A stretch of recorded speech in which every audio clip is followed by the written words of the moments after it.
sengaja kepada manusia-manusia yang otak semua letak kat lutut, kan? Ni adalah salah seorang mangsa yang diperdagangkan oleh siapa? Oleh manusia-manusia yang semua otak dia letak kat lutut. Orang dia jual-jual. Ingat apa ni? Akulah pergi selamatkan.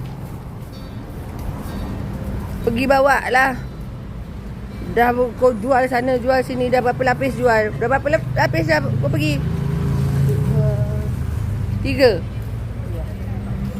Boleh tu? Yang pertama? Ni yang kedua? Ni tengok.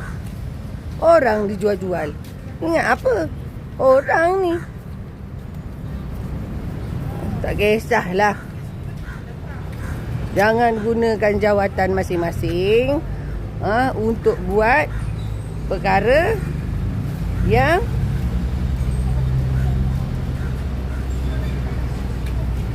kita dah pegang jawatan, dah bekerja dekat situ. Lepas tu kita salah guna kuasa. Kaki tangan yang bersalah tetap bersalah. Tak boleh langgar. Jangan rosakkan institusi disebabkan perangai kita tu. Sebab aku memang turun sendiri ke lapangan. Sebab memang aku turun sendiri. Sebab bukan aku dengar orang kata kat sini, aku pergi, aku dapat cuma info je, tak ada. Memang aku pergi selamatkan dia sendiri. Aku pergi ambil sendiri. Aku pergi bawa lari dia.